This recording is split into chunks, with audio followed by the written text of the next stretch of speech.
Hey folks, this is Vincent Aidalee with Dad's Gaming Addiction, and today we're going to quickly check out Desynced. This is a game that you can find on Steam's Early Access program for about $30. There is a 10% launch sale going on right now, so you can get the game for slightly cheaper. Now, it's important to stress early access. That means everything that you're about to see here is subject to change.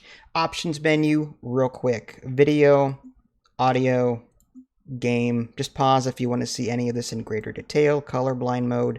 Actually like that. System. Okay, so we're going to derail from the normal format, and Aidalee is here to give her 2 cents because we both got press keys for this, and I think she's got some input, some opinions. When you start a new game, it's really cool. You can set free play. I don't think there's anything else right now aside from free play. There is a tutorial that's in-game, that's guided, which is kind of nice. Still a little confusing in some places.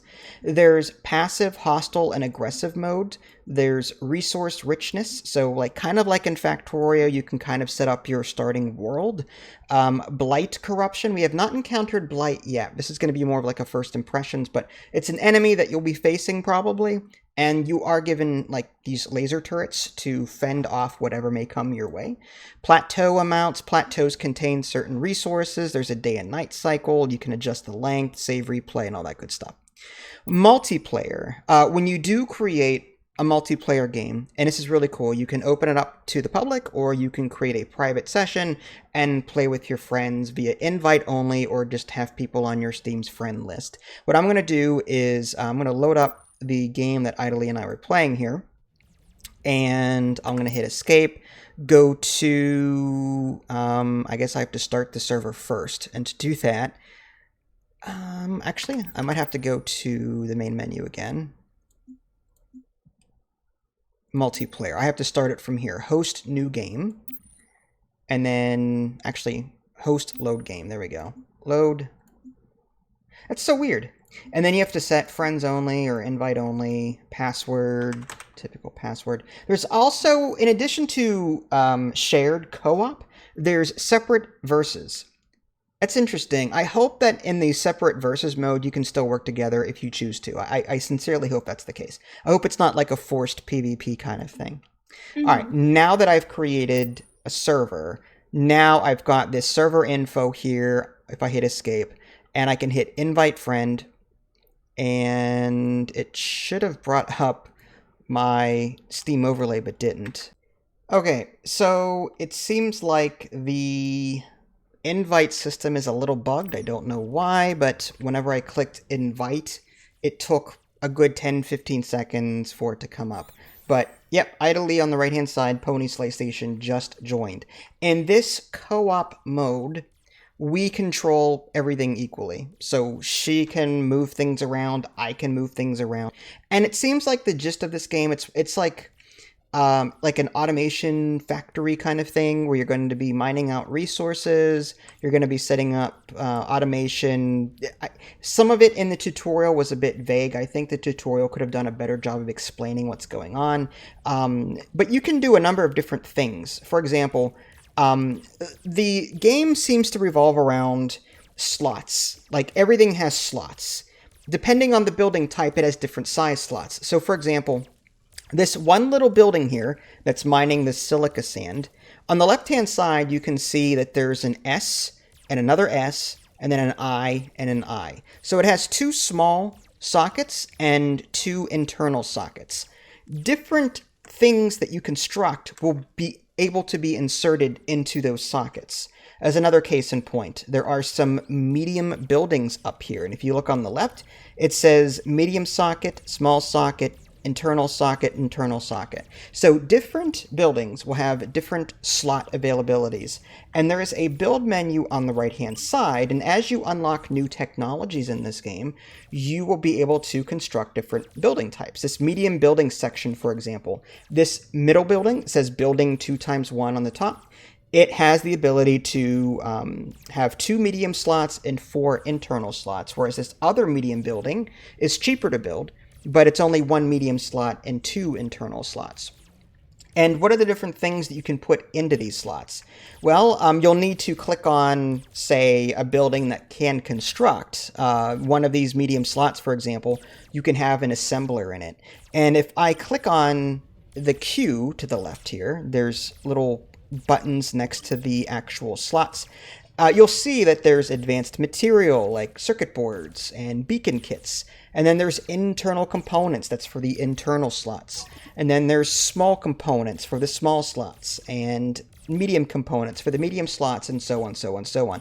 You can even construct new bots, and these bots have their own things. The Scout, for example, that I just clicked on, has a small empty socket right now, so I could put something small in there if I wanted to. And then there's 3 internal slots. Aidalee here, as part of our co-op, put in something called a signpost internal component. That allows her to rename the item in question. Yes, instead of being able just to rename something, you have to construct a signpost and then assign it to that thing in order to rename it. It seems kind of silly to me. How did you rename it? Did you have to, once you're there, do you have to click on something to do it? You have to if you right click on it, you can see that it says set sign. If you right click and there's a radial menu. Set sign, rotate component, drop, and unequip. Okay, I see what you're saying. All right. Yep. So what have you done so far in your off-camera playthrough? You've been playing this too? Yeah, I've done all my research up until I finished everything in basic research, and I just started on advanced. Okay. I went exploring. I did the whole ruins thing, which is actually kind of fun. And I actually stupidly built a ton of buildings, like a grid, and I couldn't reach my middle buildings, and I was like, what in the heck is going on? So I actually had to build a deconstructor in order to deconstruct some buildings. Yeah, I was looking for that too. In the very beginning in the tutorial, it told me to construct a building. And I was dragging at a 3x3, thinking it was like 2-point campus where you're building the size of your room. I thought I was like, oh, I can actually choose the size of the building. Here, I was constructing a bunch of 1x1 buildings. So I had a 3x3 building thing going on, a 3x3 group of 1 square buildings. So I stopped them immediately so that I didn't end up with a donut. You know what I mean, in the middle that they couldn't reach. But yes, she mentioned research. So I'm going to click on the research button here.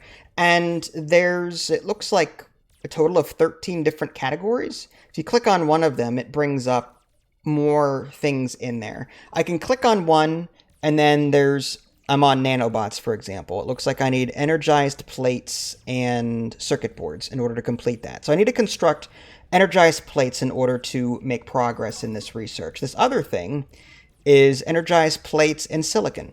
This other thing is energized plates and crystal chunks. So you're going to need resources in order to complete this. It's not like you get research points and you spend these research points to unlock these technologies. Rather, you're giving, I guess, resources to the research thing in order to complete that. And if you want, hon, do you want to build or construct those whatevers? We need another medium build, huh? Yeah, we sure do. I think we'll need like at least 4 of them. All right, so I'm gonna do a R to rotate. I'm gonna put one there, and I'm gonna put one there. These have 2 medium slots on it, so hopefully, well, that was quick. Now the automation, we do. I've been working on other things off camera, doing other, So I've got a bunch of resources. In the upper left, you can actually see what we're low on. Right now it says reinforced plate 0, and there's 2 red down arrows. So we definitely need to construct more of these plates, these reinforced plates.